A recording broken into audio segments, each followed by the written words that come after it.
야고보서 5장 17절에서 18절 말씀 찾으셨으면 아멘. 찾으신 줄 알고 제가 먼저 한번 읽도록 하겠습니다. 엘리야는 우리와 성정이 같은 사람이로되 그가 비가 오지 않기를 간절히 기도한즉 3년 6개월 동안 땅에 비가 오지 아니하고 다시 기도하니 하늘이 비를 주고 땅이 열매를 맺었느니라. 아멘. 말씀 되새기면서요. 다 같이 합독하겠습니다. 시작. 엘리야는 우리와 성정이 같은 사람이로되 그가 비가 오지 않기를 간절히 기도한즉 3년 6개월 동안 땅에 비가 오지 아니하고 하늘이 비를 주고 땅에 열매를 맺었느니라. 아멘. 예. 기도를 쉬지 말라라는 제목으로 하나님 말씀 증거하도록 하겠습니다. 예. 오늘 옆에 분들하고도 오늘도 인사할 때에 2024년도 예, 첫 번째 주일 예배지요. 우리 물론 송구영 신 예배 때도 이제 새해 인사를 했겠지만 우리 한 번 더 우리 새해 복 많이 받으세요 인사하겠습니다. 새해 복 많이 받으세요. 네, 다른 분하고 새해 복 많이 받으세요. 이번엔 하이파이브 하겠습니다. 아싸 기적이 일어납니다. 아싸 기적이 한 번 더. 아싸 기적이 일어납니다. 우리 한 번 더. 아싸 기적이 일어납니다. 예, 올 한해는 2024년도에는 기적의 해가 될 줄로 믿습니다. 선포합니다. 예. 두려워하지 말고 우리 방금 우리 연기 리더가 헌금 콜링 했던 것처럼 두려워하지 말고 우리 믿으십시오. 예, 하나님께서 주실 겁니다. 예, 우리 믿음의 문제지 예, 하나님은 항상 준비되어 계십니다. 방금 우리 찬양도 불렀는데 비를 준비하시니 라는 찬양이 있잖아요. 이 비를 준비하고 계시는데 결국 무슨 문제예요? 우리 믿음의 문제예요. 그러니까 두려워서 내가 하다가 말아요. 하다가 놓쳐요. 그런 경우들이 허다합니다. 믿음으로 취하면 반드시 돌파가 일어날 것이고 승리할 줄로 믿습니다. 우리 방금 전에도 이제 40일 기도하면서 아마 그 믿음의 돌파를 이루는 그런 내용들을 나눴던 것 같아요. 여기 계신 많은 분들 40일 동안 기도의 자리를 지키시고 또 승리하신 분들 모든 분들 예수 이름으로 축복하고요. 하나님께서 반드시 우리의 기도를 들으시고 그동안 우리 안에 어떤 막혔던 것들 아니면 꼬였던 것들 아니면 뒤틀렸던 것들 이 모든 것들이 반드시 회복되어지고 돌파되어지고 반드시 하나님께서 응답하실 줄로 믿습니다. 예수님의 말씀이 믿고 구하는 것은 다 받은 거다 이렇게 말씀하셨거든요. 그러니까 이 마태복음 21장 말씀 보면은 너희가 기도할 때에 무엇이든지 믿고 구하는 것은 다 받으리라 하시니라. 아멘. 믿고 구하십시오. 믿으란 얘기입니다. 절대 포기하지 말고 믿음을 가지고 끝까지 기도하란 이야기입니다. 우리가 중간에 기도를 포기한다라고 하는 것은 기도하다가 중간에 포기해요. 믿지 못한다는 얘기입니다. 믿지 못하니까 기도하지 않는 거죠. 기도 포기하는 거죠. 기도 포기하니까 당연히 응답도 없다는 이야기입니다. 다시 말씀드리지만 우리의 기도는 끝난 게 아닙니다. 40일 동안 기도했으니까 뭐 나 할 만큼 다 했다. 만약에 그런 생각을 하고 있다고 한다면 100% 마귀에게 속는 것입니다. 오히려 40일 동안 기도한 이것 때문에 기도를 쉬어버리면 더 망하는 것입니다. 우리의 기도는 원래부터 말입니다. 매일 해야 하는 것입니다. 기도는 매일 해야 하는 것이고 항상 해야 하는 것이고 쉬지 말고 해야 하는 것이죠. 이게 당연한 것입니다. 단지 우리는 이 40일이라고 하는 그냥 이벤트를 가졌던 것뿐입니다. 그러니까 40일 기도 끝났다고 우리의 기도가 끝난 것이 아니라고 하는 걸 반드시 기억하시고 절대 기도 쉬지 마시고요. 또 내일부터는 매일 기도를 할 것입니다. 우리 저녁마다 그동안 했던 매일 기도를 다시 시작을 하려고 하는데 이제는 이제 모여서 같이 하는 겁니다. 릴레이가 아니라 모여서 같이 하는 겁니다. 새로운 역사가 시작이 될 것입니다. 다시 말씀드리면 어떤 상황 속에서도 기도를 앞세워야 한다는 얘기입니다. 무슨 얘기예요? 하나님 앞세우자고요. 하나님을. 그러니까 만약에 기도 말고 내 기술을 앞세우고 내 노력을 앞세우면 반드시 실패할 것입니다. 하나님을 뒤로 하고 내가 앞서면 실패한다는 이야기입니다. 100% 실패합니다. 그래서 우리는 그동안 실패하는 일들이 많았습니다. 기도하지 않고 자기 자신을 앞세우기 때문에 이건 자기 자신을 하나님보다 자신을 앞세우는 것은 교만한 사람입니다. 성경에서는요, 하나님은 교만한 사람을 물리치신다고 합니다. 야고보서 4장이지요. 그러나 더욱 큰 은혜를 주시나니 그러므로 일렀으되 하나님이 교만한 자를 물리치시고 겸손한 자에게 은혜를 주신다 하였느니라. 아멘. 하나님은 자기 자신을 앞세우는 사람, 자기 힘을 앞세우고 자기 노력을 앞세우는 사람, 그런 사람, 교만한 사람이니까요, 물리치시고, 그런 사람들은 물리치시고, 하나님 앞에서 자기를 굴복시키고 하나님께 구하고 기도하는 사람, 그러니까 자기는 뒤로 물러나고 하나님을 앞세우는 사람, 겸손한 사람이죠. 그런 사람에게 은혜를 주신다라고 성경은 말씀하고 있다는 얘기입니다. 그래서 이스라엘 백성들이 구약 성경을 보면 항상 전쟁을 할 때에 법궤를 앞세웠어요. 언약궤. 그러니까 법궤를 앞세웠다는 것은 무슨 얘기예요? 하나님을 앞세웠다고요. 전쟁은 내가 싸우는 게 아닙니다. 하나님이 싸워주시는 것이지. 내가 싸우면 지겠지만 하나님이 싸워주시면 이기는 것이란 이야기입니다. 그래서 이스라엘 백성들이 출애굽할 때, 애굽 땅을 나올 때에 앞에는 홍해가 가로막고 있고 뒤에서는 애굽 군대가 이스라엘 백성들을 죽이겠다고 쫓아오고 있죠.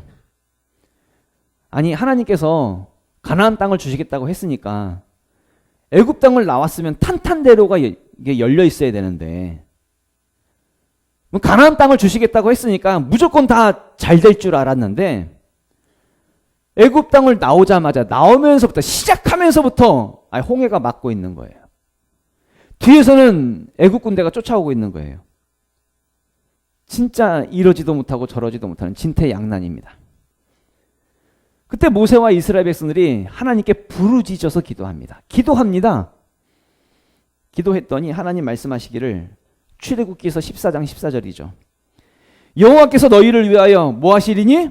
싸우시리니 너희는 가만히 있을지어다. 누가 싸운다고 하세요? 하나님이 싸우신답니다.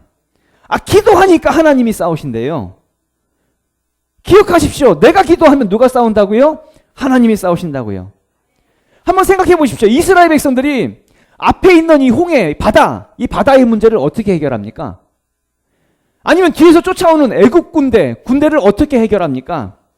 어떤 것도 자신의 힘으로 해결할 수 있는 것이 없다는 이야기입니다. 그럼 누가 싸워야 합니까? 하나님이 싸워주셔야지.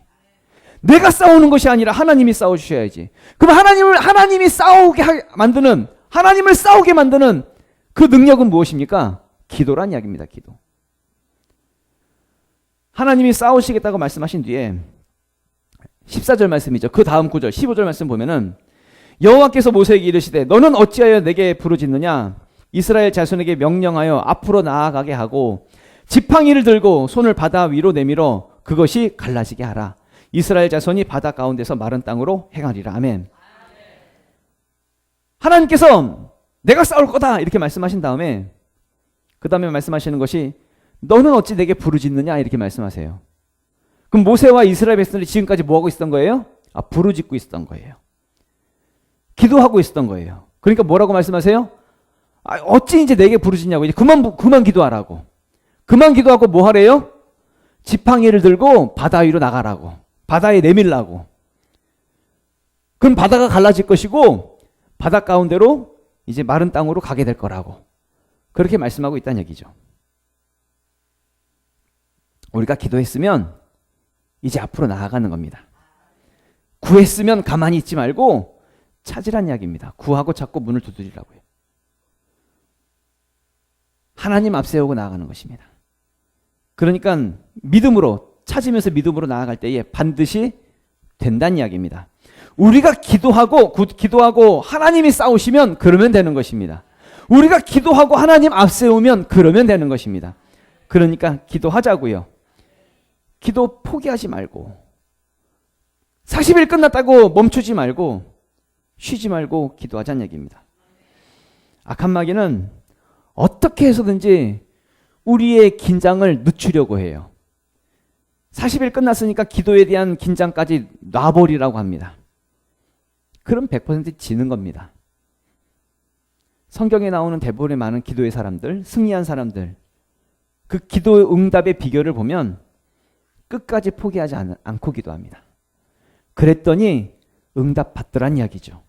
대표적으로 오늘 본문에 나오는 야고보서 5장에 나오는 엘리야 선지자가 그랬습니다. 이스라엘에 3년 반 동안 비가 오지 않았습니다. 극심한 가뭄의 때였습니다. 여러분 생각해 보시죠. 우리가 한 6개월만 비가 안 와도 엄청난 가뭄이잖아요.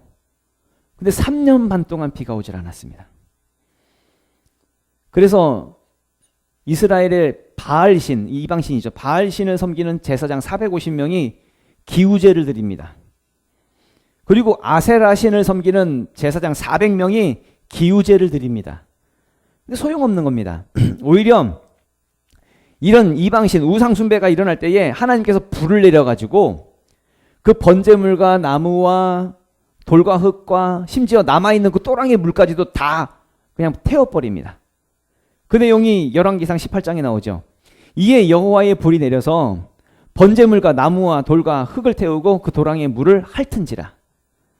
남아있는 물까지 그냥 다 말라버리게 만들어버리다는 얘기죠.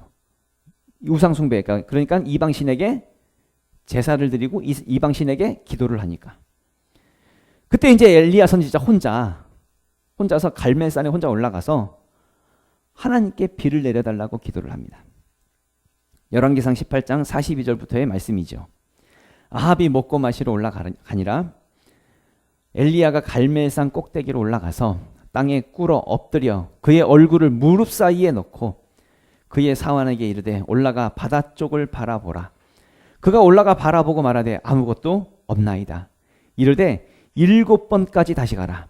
7번째 이르러서는 그가 말하되 바다에서 사람의 손만한 작은 구름이 일어나나이다. 이르되 올라가 아합에게 말하기를 비에 막히지 아니하도록 마차를 갖추고 내려가소서 하라 하니라.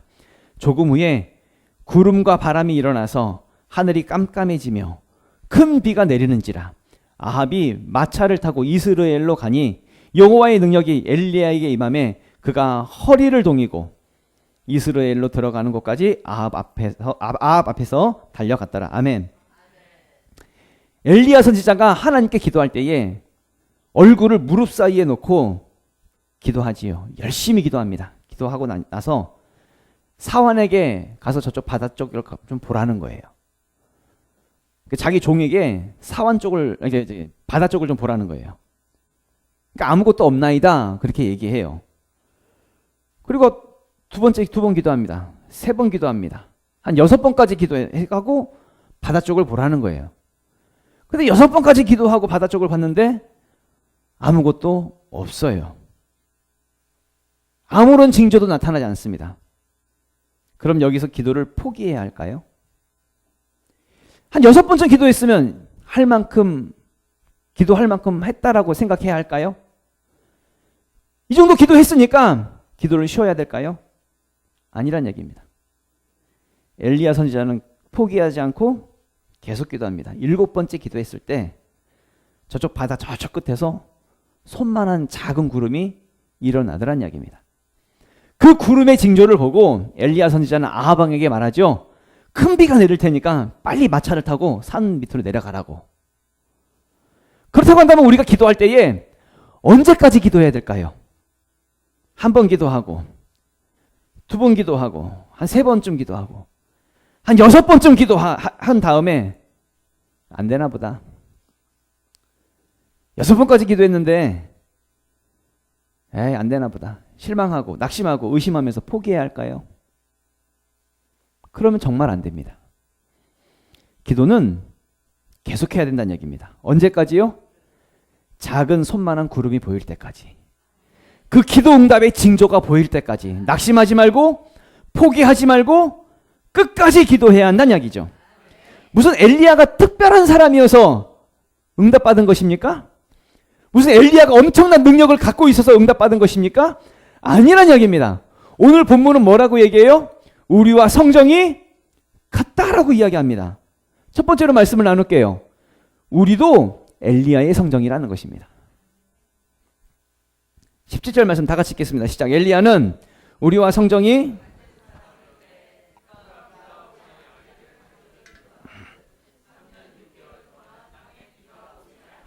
아멘. 엘리야의 성정은 우리와 같다라고 말씀하고 있죠. 그러니까 엘리야나 우리나 다르지 않다는 이야기입니다. 그러니까 엘리야가 응답을 받았으면 우리도 응답받을 수 있다는 이야기예요. 얼마나 위로가 됩니까? 얼마나 힘이 됩니까? 무슨 엘리야가 무슨 특별해서 응답받은 게 아니라고 합니다. 우리와 같대요. 별로 다를 게 없대요. 그러니까 우리도 응답받을 수 있다고요. 엘리야가 어떤 응답을 받았습니까? 3년 반 동안 비가 오지 않았는데 그 가뭄 속에서, 그 엄청난 가뭄 속에서 비를 내리는 응답을 받았습니다. 그럼 우리도 마찬가지로 엄청난 가뭄 속에 있다 할지라도 비가 내려지는 응답이 우리에게도 있을 수 있다는 이야기겠죠. 그럼 가뭄이 상징하는 게 무엇입니까? 예를 들어서 어떤 가난함 속에 있다고 한다면 우리가 부유케 되어지는 응답이 있을 수 있다는 거예요. 어떤 질병의 고통이 있다고 한다면 그것이 치유되어지고 건강해지고 회복되어지는 그 응답이 있을 수 있다는 거예요. 어떤 안 되는 일이 있어도 실제로 되어지고 이루어지고 성공하는 그 역사가, 그 응답이 나타날 수 있다는 거지요. 엘리야도 우리와 같은 성정이니까 우리도 그런 응답을 받을 수 있다는 이야기입니다. 가뭄 속에서 비가 내려지는 그 응답을 받을 수 있다는 거예요. 그런데 엘리야는 되는데 왜 우리는 답답하냐고. 아니, 엘리야는 그 가뭄 속에서도 비가 내려졌는데 왜 우리는 여전히 가뭄이냐고. 왜? 어쩌면 말입니다, 여전히 우리의 기도가 6번째에서 멈춰 있기 때문에. 6번째에서. 6번째까지 기도했는데 아무런 응답이 일어나지 않으니까 기도를 쉬고 있는 거예요. 포기하는 거예요. 여전히 그러다 보니까 그냥 가뭄 속에서 벗어나지 못하는 그런 상황 속에 있다는 이야기죠. 우리가 40일 기도가 끝났다고, 그러니까 이 기도 멈추지 말라고요. 계속 기도해야 된다는 얘기입니다. 쉬지 말고 기도해야 된다는 얘기입니다. 다시 말씀드리면 7번, 그러니까 엘리야가 7번째에 됐으니까 나도 7번째까지만 기도해야 되지, 그 이야기가 아니라, 딱 7번만 기도하라는 얘기가 아니라 언제까지? 구름이 보일 때까지, 응답의 징조가 보일 때까지, 그때까지 기도하라는 이야기입니다. 두 번째로, 기도할 때 무엇을 놓고 기도해야 돼요? 하나님의 뜻을 기도해. 하나님의 뜻. 17절 말씀 다 같이 읽겠습니다. 시작. 엘리야는 우리와 성정이 같은 사람이로되 그가 비가 오지 않기를 간절히 기도한 즉 3년 6개월 동안 땅에 비가 오지 아니하고. 아멘.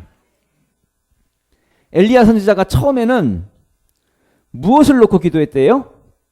비가 오지 않기를 간절히 기도했대요. 그랬더니 몇 년 동안? 3년 6개월 동안 비가 오질 않았대요. 근데 이건 우리가 원하는 게 아니에요.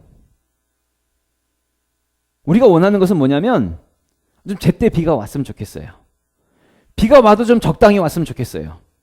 적당히 비가 내리고 제때에 와서 풍년이 됐으면 좋겠고 풍성한 열매가 좀 맺어졌으면 좋겠어요. 이게 우리가 원하는 거예요.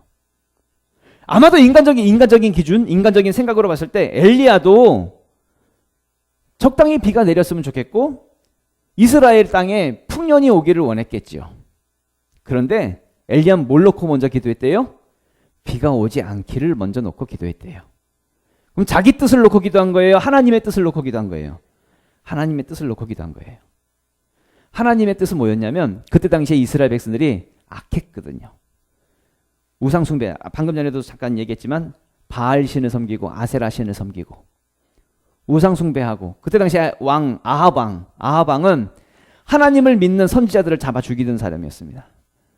그러니까 그 이스라엘 가운데 악한 일들이 행해지니까 하나님께서 그 땅에 비를 내리지 않으신 거예요. 그러니까 엘리야 선지자는 비가 내리지 않도록 기도를 했던 거죠. 하나님의 심판을 놓고 하나님의 뜻을 이루기 위해서.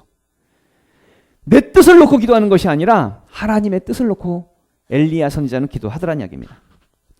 많은 사람들이 이 부분에 대해서 많이 오해를 해요. 뭐냐면 자기 뜻을 놓고 기도하고 자기 뜻대로만 되어야 응답이라고 그렇게 착각하고 그렇게 오해하는 사람들이 많아요.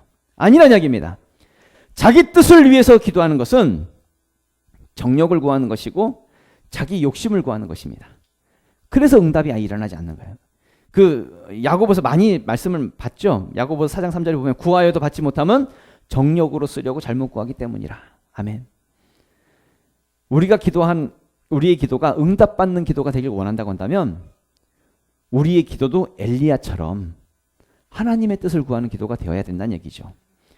마태복음 6장에 보면 이런 말씀이 있죠. 그런즉 너희는 먼저 그의 나라와 그의 의를 구하라. 그리하면 이 모든 것을 너희에게 더하시리라. 먼저 뭘 구하래요? 그의 나라와 그의 의를 구하래요. 하나님의 나라와 하나님의 뜻을 구하는 거. 이게 먼저 되어야 한다고. 우선순위가 여기에 있어야 된다는 얘기입니다. 그래서 세 번째로 우선순위를 정하라는 거예요. 우선순위를. 마지막 18절 말씀 다 같이 읽겠습니다. 시작. 다시 기도하니 하늘이 비를 내리주고 땅이 열매를 맺었네. 아멘. 하나님 사랑하시죠? 하나님 정말 사랑하십니까? 그렇다고 한다면 그 어떤 것보다도 우리의 우선순위가 하나님이 되어야지요. 하나님을 향한 것이 되어야 하고. 기도는 영적인 대화라고 합니다.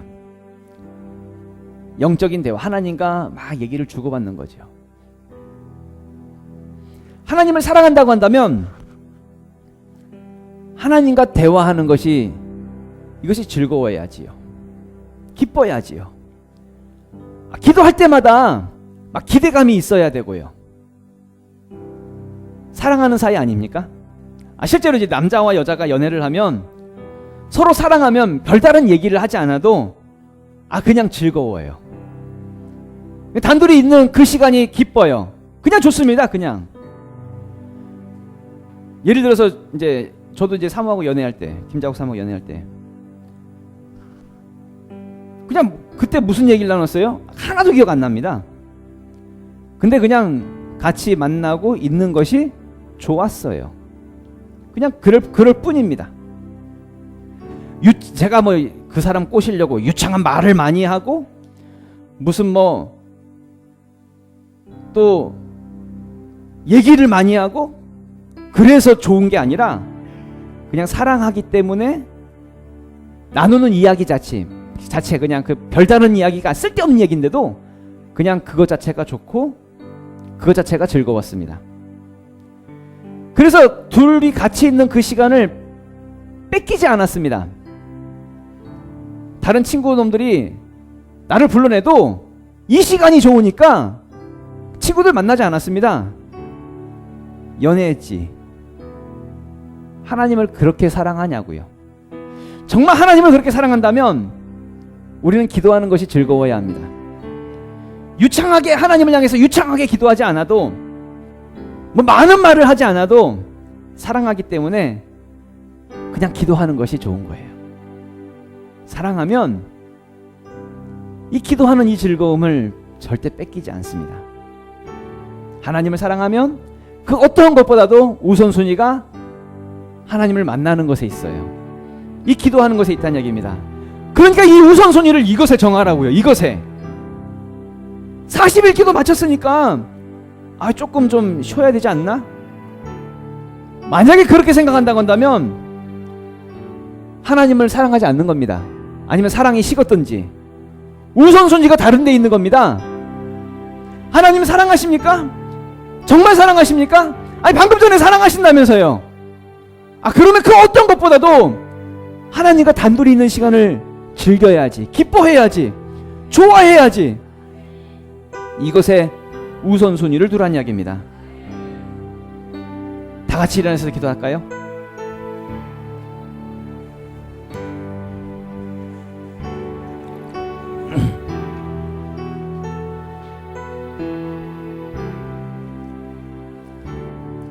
기도하실 때에 우리는 40일의 릴레이 기도를 잘 마쳤습니다. 그렇다고 한다면 하나님께서 응답으로 반드시 역사하실 것입니다. 가뭄 속에 있다 할지라도 이미 하나님은 비를 준비하고 계시거든요. 우리가 기도함을 통해서 이 준비된 비, 이것을 우리는 반드시 복으로 받아야 합니다. 반드시 이것을 누려야 합니다. 그럴 때에 우리는 이 기도를 쉴 수가 없습니다. 기도한다라고 하는 것은 하나님을 만나는 것입니다. 하나님과의 사랑의 고백의 시간입니다. 대화하는 시간입니다. 이것을 즐기십시오. 기뻐하십시오. 내 것을 구하지 말고 하나님의 뜻을 구하십시오. 하나님, 어떻게 하면 하나님을 더 기쁘시게 할까? 어떻게 하면 하나님의 뜻을 이룰 수 있을까? 이것을 구하십시오. 그럴 때에 너희는 먼저 그의 나라와 그의 의를 구하라. 그러면 이 모든 것을 너희에게 더하시리라. 하나님의 뜻을 구하면 이 모든 것들이 더해지는 역사, 2024년도에는 하나님의 기적의 역사가 일어날 줄로 믿습니다. 하나님, 더 하나님께 구하고 기도함을 통해서 응답받는 이 한 해가 될수록 도와주시옵소서. 주여 한번 외치고 동성으로 기도하겠습니다. 주여!